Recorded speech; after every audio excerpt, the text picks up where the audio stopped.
In a democracy, power is ultimately supposed to rest in the hands of the people. But it doesn't always work that way. Lobbying, greed, and corruption strip voters of their power, selling influence to the highest bidder. No one knows this better than former lobbyist Jack Abramoff. Great to see you. Thanks so much. Thank you. Got a table back here? Okay. From our first hearing, Mr. Abramoff's insatiable greed came to the fore. One of K Street's most successful lobbyists, Jack became infamous when he was convicted of taking illegal kickbacks, wire fraud, tax evasion, and bribery. He spent nearly 4 years in jail for his crimes.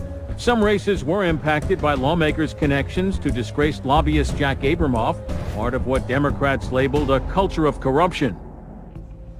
Okay, people go to Washington, the first thing they start saying when they're campaigning is, I can't be bought. Right. I'm there to represent you. Right. And it doesn't last that long? No, I think almost everyone shows up like that. But over time, and sometimes it's only a few hours, and sometimes it takes a few years, eventually the lure of the political money, which they need to get reelected, becomes so strong that in fact they get affected. So what happened with you? You were obviously very good at it. Well, I was deep in the game. I opened up a couple of restaurants where I let them eat like it was a cafeteria. When they wanted to go play golf, I would put them on my airplane and fly into St. Andrews to play at the old course. And ultimately, what happened was an article got written in the Washington Post about my lobbying practice on the front page, and I became the great villain of Washington. And I at first didn't think I did anything wrong, but I decided to go back and reread the million emails that I had sent in the course of being a lobbyist.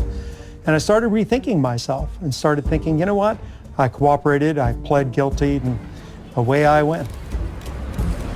At the end of it, I realized it was wrong. This system where people pay to play in Washington.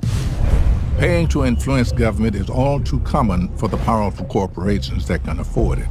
It's estimated that they spend over $9 billion lobbying our elected officials every year. See, there are about 535 people between House and the Senate. How many of them are clean? Well, clean in the sense of not allowing people to give them money, very few. Maybe a dozen on both houses. Maybe. But most of them unfortunately do, and they excuse it by saying this is the system we live in, and this is how things are done. This is not the way a democracy should work. No. And it wasn't the way this country was supposed to work. What should we be doing to make things a little easier, a little better? If the money were removed, it would have an immense effect not only on the system in terms of our political system, but on the individual congressman.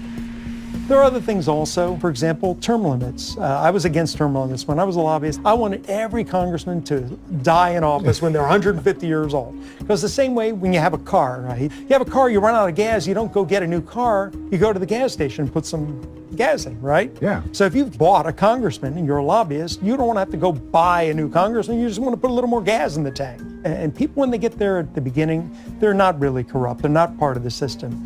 Get them out of there before they become corrupt. Well, I'm going to tell you something. I'm glad you went to prison because you had time to think. And now you're on a great crusade. You're on the high road. Thank you. Money is power. So many people in this country feel they don't have a voice, that the government isn't listening to them, that their vote doesn't count. And that's the truth. As Jack knows all too well, you have to pay to play in our American political system. I believe if we're going to make our democracy work, if we're going to make it truly representational, we're going to have to take money out of the equation and put people back in.